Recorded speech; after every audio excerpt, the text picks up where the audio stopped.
This is from Page with Njideka Maduka, bringing clarity to the headlines, one page at a time.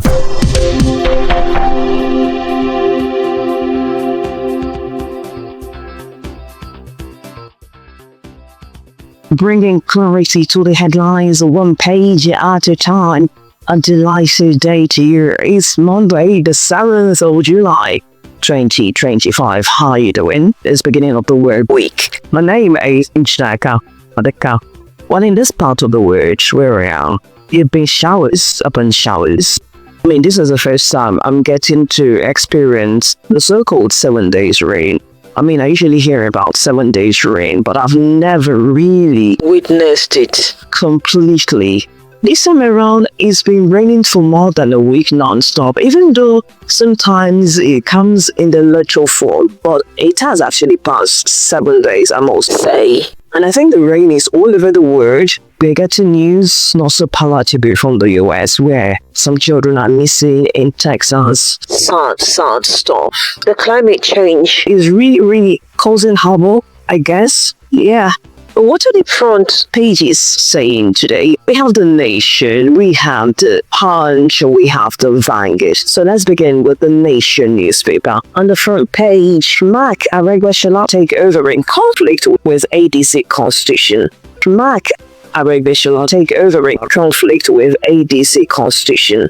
Let's take a look at the lead. Coalition members last week took over the leadership of the African Democratic Congress, ADC, did not follow the process of leadership change as stipulated in the Constitution. Of course, we already know what transpired last week. It was like a merrymaking of some sort, where the party leadership, the supposed party leadership of ADC, handed over the leadership to a coalition group. But there seems to be a problem now, because we're learning that the process of change may have violated the constitution of the ADC. And what does the constitution of the ADC say, according to the Nation newspaper? It says Article 23, Clause 4 of that party's constitution says, if a vacancy arises in any party office, the appropriate executive committee shall appoint a replacement from the same zone or constituency as the outgoing office holder. Basically, if Rafos is from the southeast, the person that is supposed to take over from him, in this case, David Mark, is supposed to be from the southeast as well. But of course, that was not what happened. David Mark is from the north central, so this is a clear violation of the ADC constitution.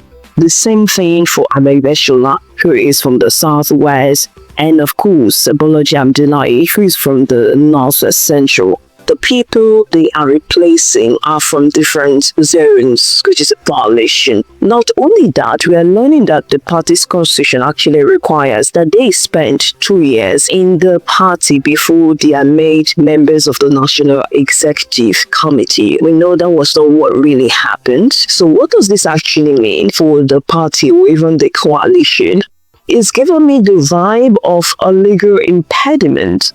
Because sometimes when you look at how some of these things work, this thing can actually pose a threat, especially when they want to present a document to INEC. If there is a legal tussle or a legal challenge preventing such documents from being verified by INEC.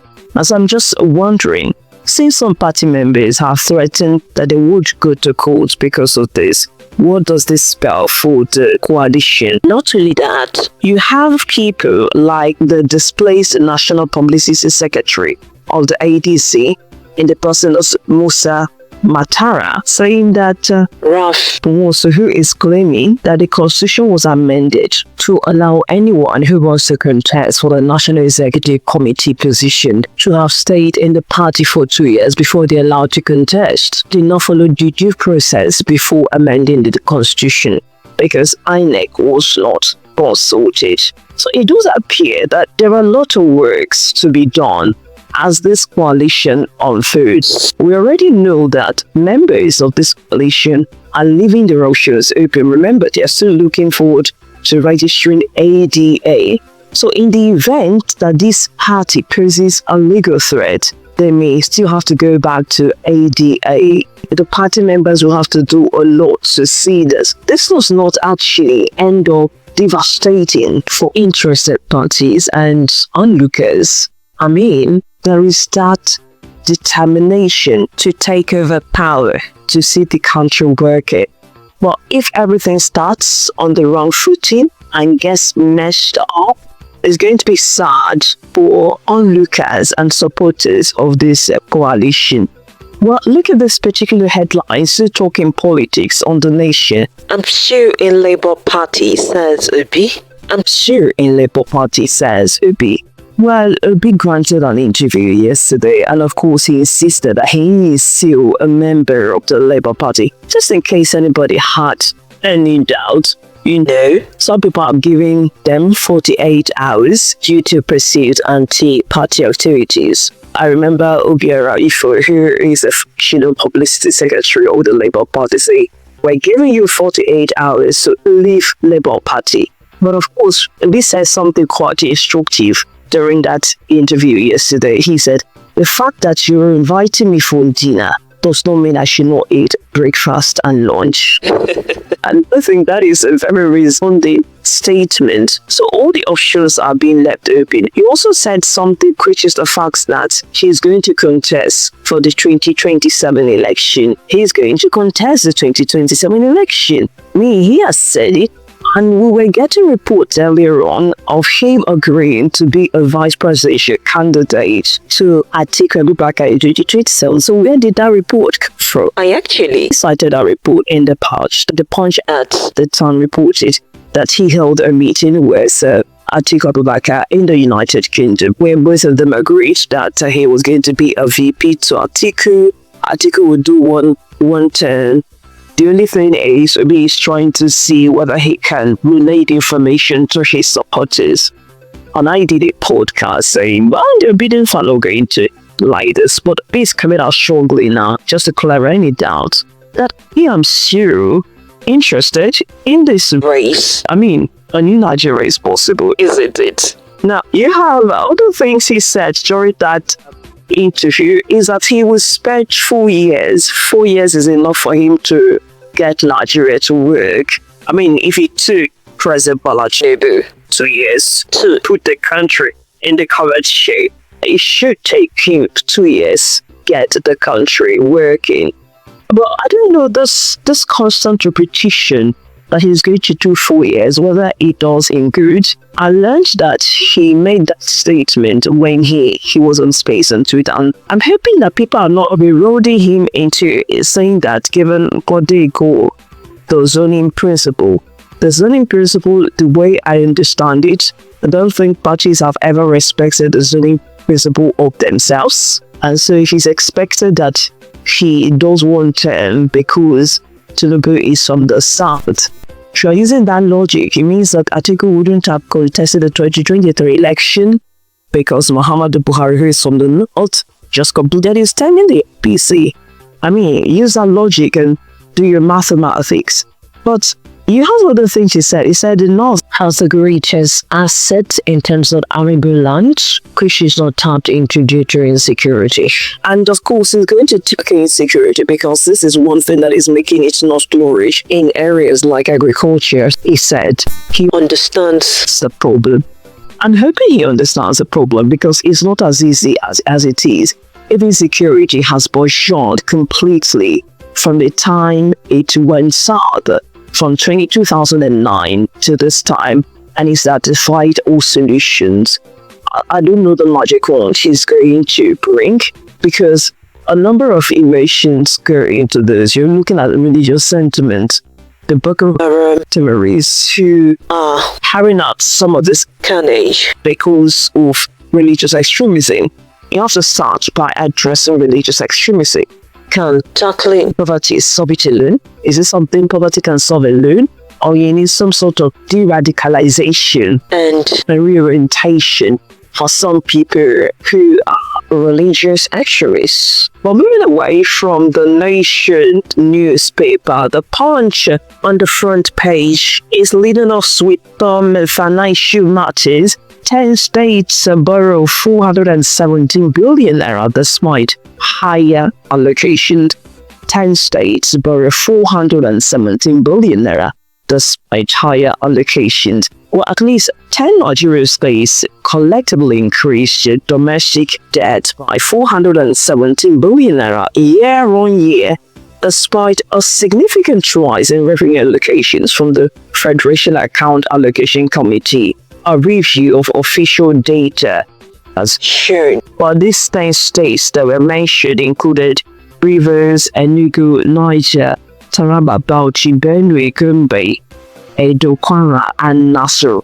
Their combined debt stock for 884.9 billion naira in first quarter of 2024 has now risen to 1.3 trillion naira in first quarter of 2025. Basically, within a space of 1 year, they increased their debt stock, despite the claims that, oh, we are getting money from subsidy removal and all of those things. And of course, that would mean on the average, because I tried to do the mathematics, I mean, on the average, each of these states within the space of 1 year include 130 billion naira. Then the remaining 2.6 trillion naira was incurred by the other 26 states plus the FCT, which means on the average, the remaining 26 states plus FCT include 94 billion naira. But of course, looking at it critically, what could be causing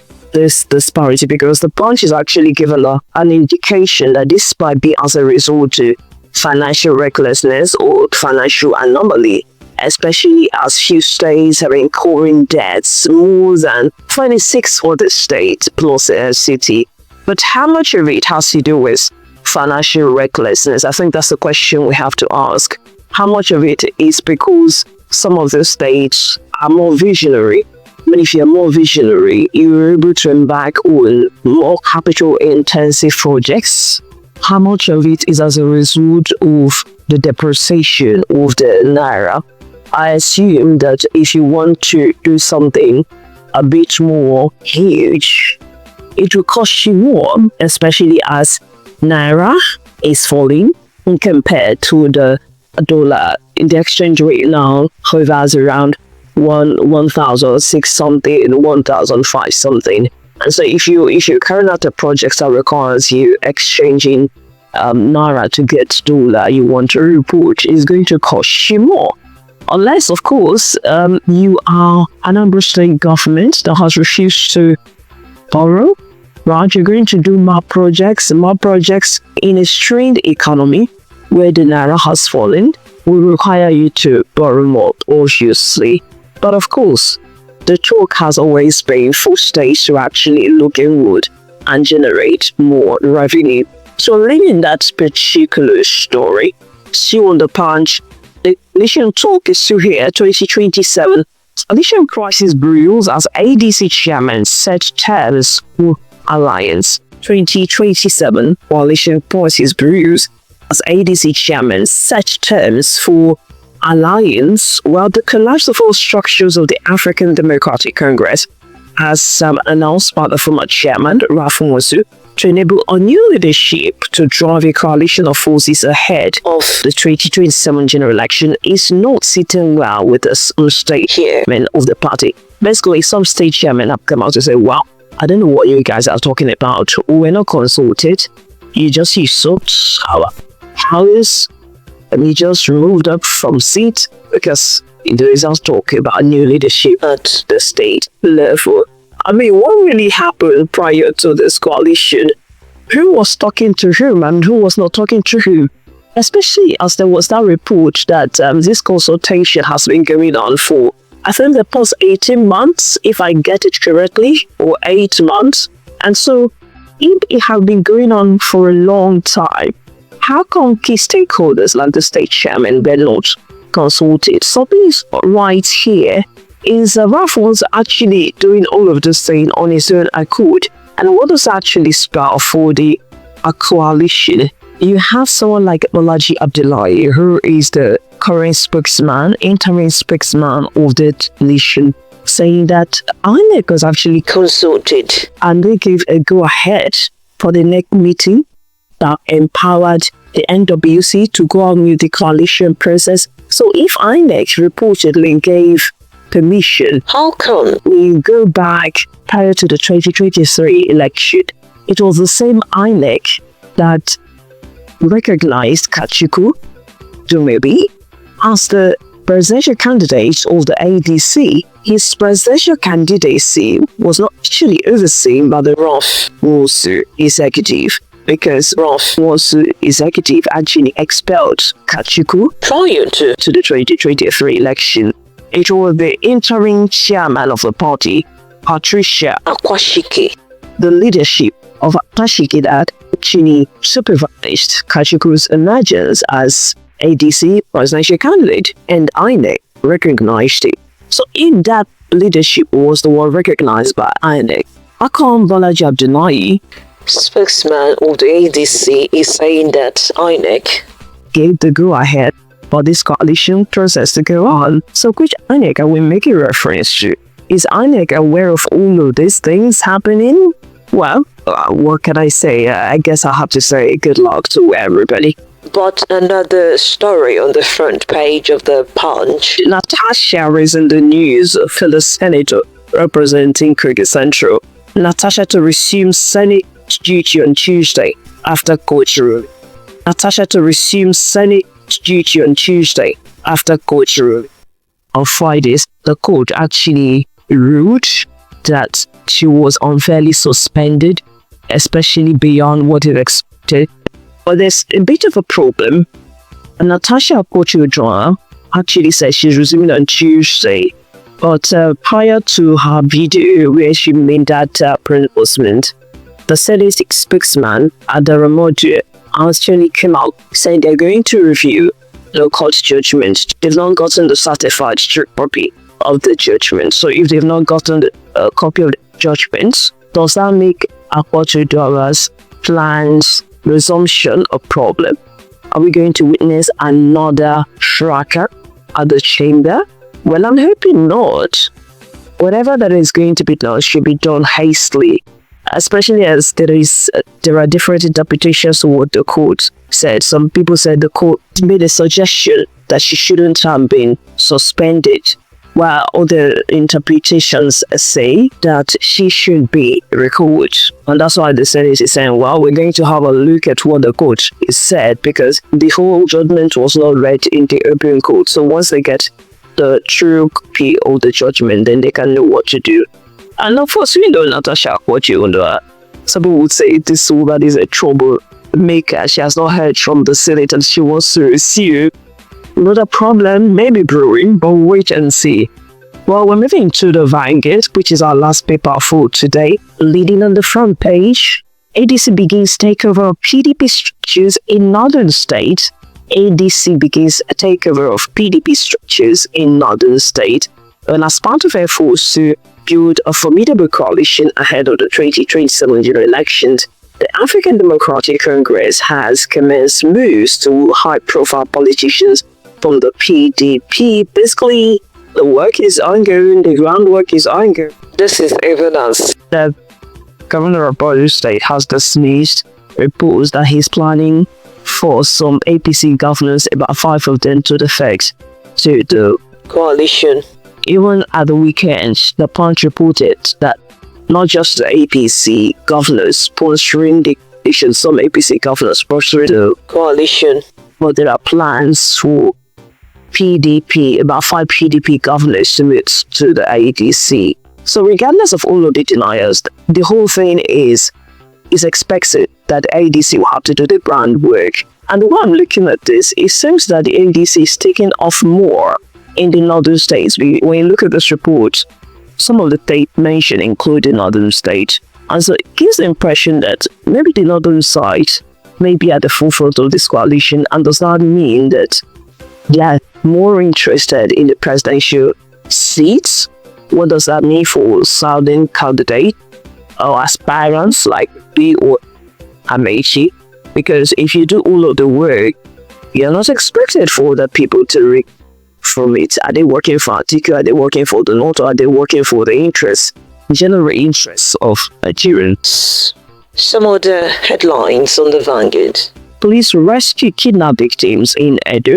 Arrest 8 in Delta. Recover arms in Katsina, Adamawa State. And of course, on that note, that's how we're going to end it on the front page. Today has been a fantastic time taking a look and making sense of all of the happenings in and around the country called the Naija. It's not a short stories. I'm always here bringing them to you. But join the conversation. Let's know what you think in the comment section. It's Monday, like I said when we started.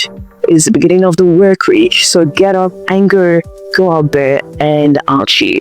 My name is Njideka Maduka. Join me next time for the front page, where we bring clarity to the headlines, on page at a time. Have a fantastic day.